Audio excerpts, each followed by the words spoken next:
अभी अभी एक पेशेंट मुझसे पूछ के गई कि डॉक्टर सिजेरियन सेक्शन करना ज़रूरी होता है क्या, क्योंकि मेरी गायनेकोलॉजिस्ट कह रही है कि मेरी बेबी की डिलीवरी सिर्फ सिजेरियन सेक्शन से होएगी और मेरे मम्मी डैडी सास ससुर सब बोल रहे हैं कि सिजेरियन सेक्शन करना ज़रूरी नहीं होता।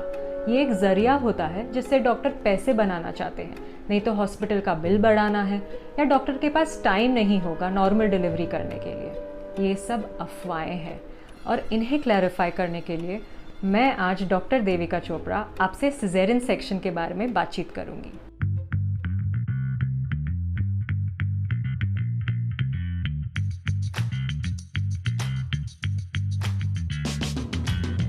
सिजेरियन सेक्शन क्यों किया जाता है, इसकी कॉम्प्लिकेशंस क्या होती है, इस पे मदर और चाइल्ड पे क्या असर पड़ता है और सिजेरियन सेक्शन की आफ्टर केयर क्या होती है, इस पे मैं आपसे आज बातचीत करूंगी। सिजेरियन सेक्शन के दो टाइप होते हैं, इलेक्टिव सिजेरियन सेक्शन और emergency caesarean section. Elective caesarean section तभी किया जाता है जब मदर की नॉर्मल डिलीवरी नहीं की जा सकती हो।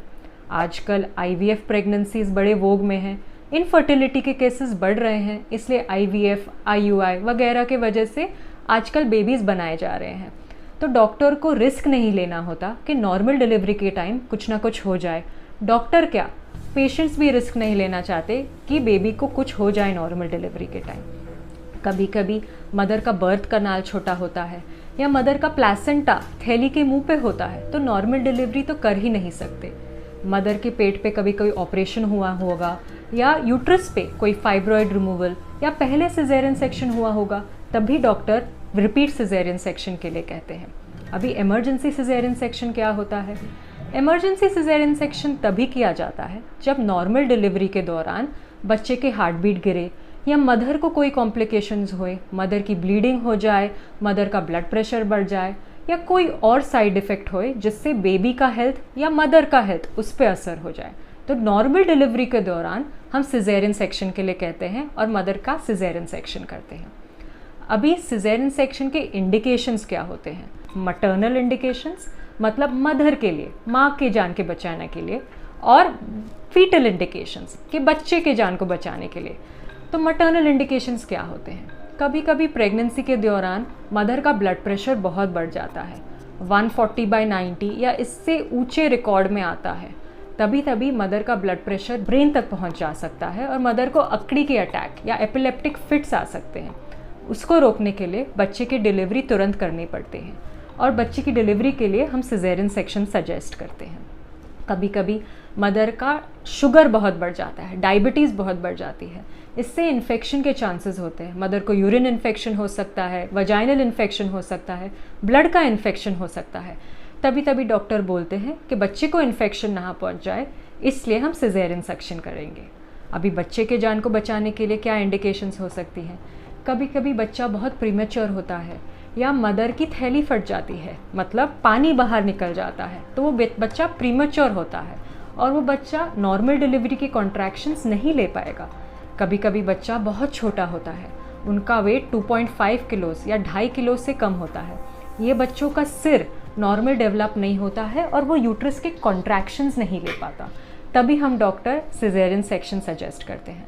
और उसके ऑपोजिट एंड पर बच्चे का साइज़ कभी कभी 3.5 किलो से ऊपर 4 किलो तक हो जाता है और बेबी कैसे बाहर निकलेगा? नॉर्मल डिलीवरी के टाइम तो बच्चा ऐसा नहीं निकल सकता, तभी हम सिजेरियन सेक्शन कहते हैं।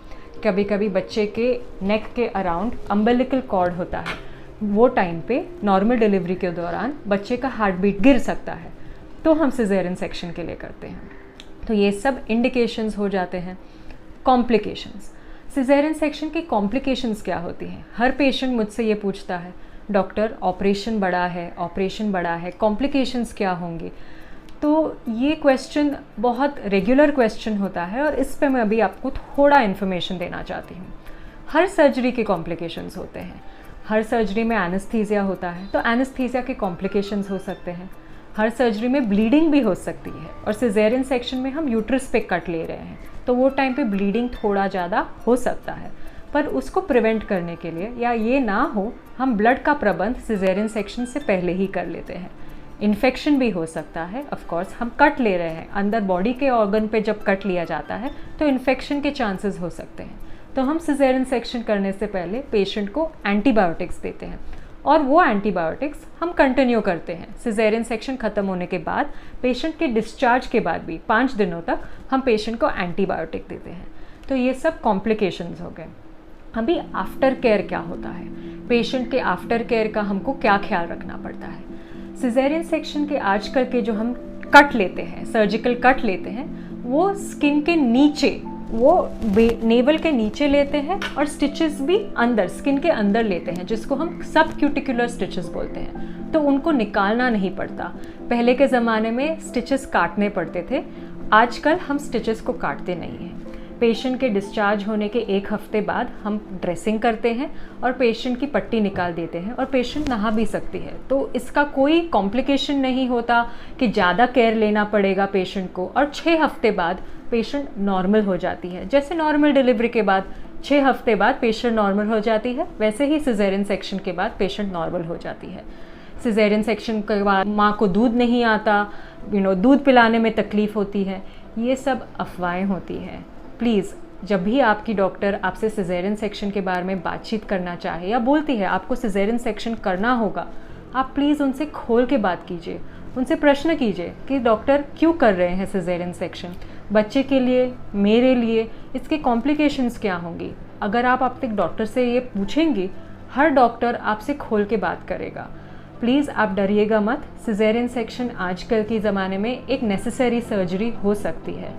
और अभी अगर आपको कोई भी सवाल करने हो तो नीचे के कमेंट सेक्शन में आप मुझसे भी पूछ सकते हैं।